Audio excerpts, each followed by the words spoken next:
Mosquito Inlet Lighthouse was bought with 10 acres of land on March 21st, 1883. Leesburg goes on to say, Babcock survived multiple efforts to bring him to justice thanks largely to Grant's protection and was later named inspector of the lighthouse by President Rutherford B. Hayes. He ironically drowned while working at the Mosquito Inlet Lighthouse along the Florida coast. 3 others also drowned in the inlet when construction began in 1884, leaving the tower to be finished in 1887. Benjamin Brittlemore goes on to say, when the Second Seminole War started that year, the lighthouse was attacked before the lamp could be lit. The Seminoles destroyed the glass lantern and burned the structure's wooden stairs. The threat of further attacks prevented repairs from being made, and the lighthouse collapsed in 1836. In 1923, under Principal Keeper Charles Liesel Sisson, a new generator was installed in the pump house and electricity was brought into the keepers' homes for the first time. In 1926, the name of Mosquito Inlet was changed to Ponce de Leon Inlet for real estate and tourism purposes, and John Belton Butler became Principal Keeper in 1926. Balzing Chow said that the purpose of the lighthouse was to help make contact with sailors out at sea so they know the conditions of the ocean, where they are, and so they didn't beach themselves or crash into the land. Some go on to say that the lighthouse's purpose is to tell the ships that they're near the shore, so they don't crash into the rocks.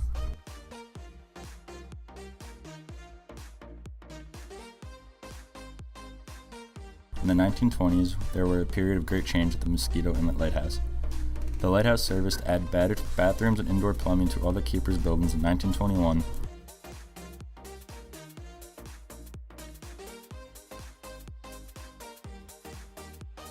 The lighthouse is 203 steps to the top and the second tallest lighthouse in the United States. It could be seen up to 20 miles out to sea, standing at 175 feet tall, 12 feet deep, 45 feet in diameter.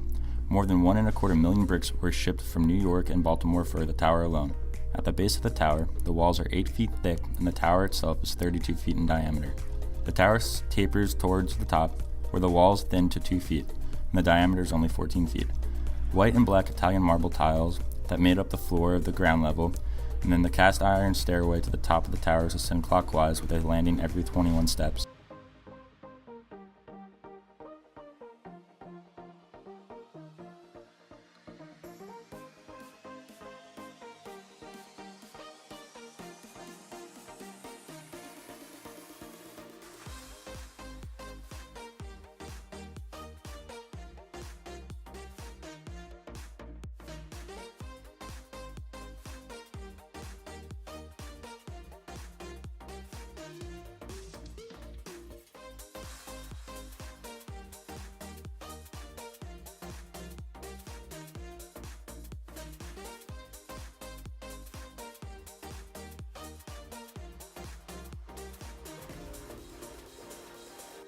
The lantern room was based on the design used at Florida Bowery Rocks Lighthouse.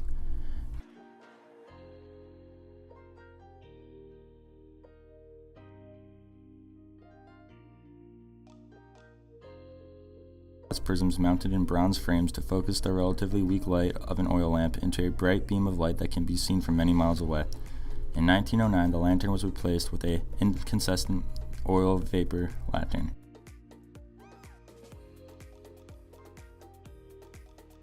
Keeper in 1926, and in August 1933, the tower light was electrified with a 500-watt electric lamp.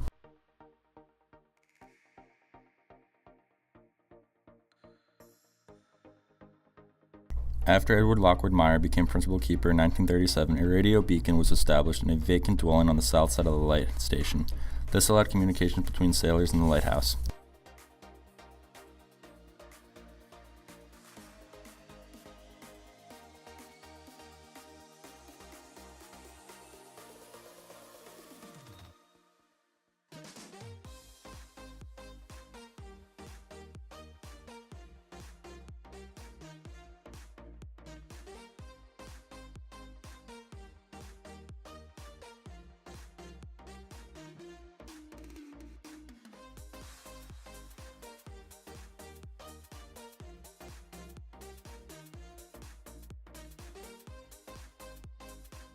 Heinrich goes on to say, however, this is the only true light source is operated with direct current. Masajida goes on to say the Fresnel lens is formed by segmenting the continuous surface of a conventional lens into a set of surfaces of the same curvature.